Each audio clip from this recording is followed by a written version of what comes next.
Newest character, or rather new version of a character coming out is Evernight, a dark and possibly evil version of everyone's beloved March 7th, comes out as a new Remembrance character, having a cute little jellyfish along for the ride.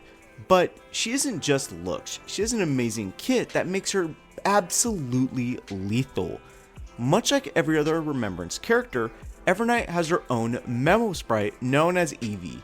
But let's talk first about Evernight's skill. You will consume 10% of your HP and summon Evie, while also increasing all other memo sprite crit damage by 24% of Evernight's crit damage for 2 turns, and generate 2 points of Memora. But if in the darkest riddle state, she gains 12 additional points. More on that later. With activation of her ultimate, Evernight will summon Evie and deal damage to all enemies and cause Evernight to enter into her darkest riddle state, causing a universal 30% increased damage received by enemies and boost Evernight and Evie's damage by 60%, and boost how much Memora Evernight gets off of her skill. Now, this state doesn't reduce from turns, but rather charges. You are able to stack charges from her ultimate, and when Evie performs Dream Dissolving as due, Evernight herself is able to perform a damage boost for all memo sprites, and causing enemies to take increased damage, which is already amazing. Now for Evie, who has a base speed of 160 and its max HP is 50% of Evernight's max HP. And whenever either Evie or Evernight loses HP, the crit damage will increase by 60% for both of them, and Evernight will gain 2 stacks of Memora for each attack either Evie or Evernight receive, meaning you can get a total of 4 stacks in one hit. Evie's attack will launch a water gun, prioritizing the last target that Evernight just attacked. The key for Evie's attacks is that it scales based off the amount of Memora Evernight currently has, and Evernight will gain 1 stack of Memora for every attack performed by Evie. The second skill attack Evie can perform once Evernight has 16 stacks of Memora. This attack will deal massive damage to all enemies. Keep in mind, this attack scales off of Memora and max HP of Evie, which is much better than the 4 stacks for her normal skill. For the talents, Evie is immune to CC, while also being on the field increases Evernight and Evie's own damage.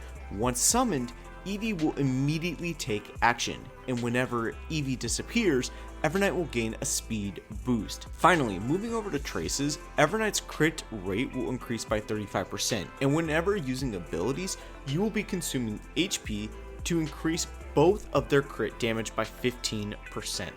And when using Evie's big skill damage, you will recover 1 skill point.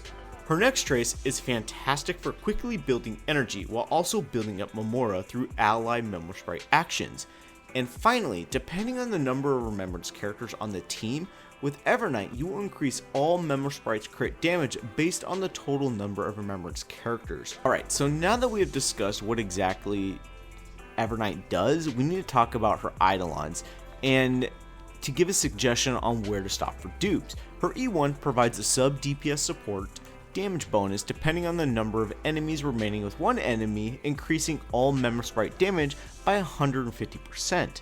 E2 increases Evernight and Evie's crit damage by 40%, but the most important part is that whenever Evernight would gain Memora, it's going to increase that gain Memora by 2 points. So think of it as Evie and Evernight both receive damage simultaneously. Boom. Instead of 4, that is going to be a stack of 8. And whenever the ultimate is used, you gain an additional 2 charge of Darkest Riddle.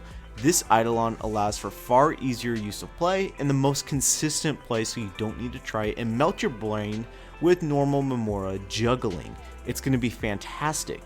E4 increases all ally memo sprite weakness break efficiency by 25%, while also increasing Evie's break efficiency by 25%.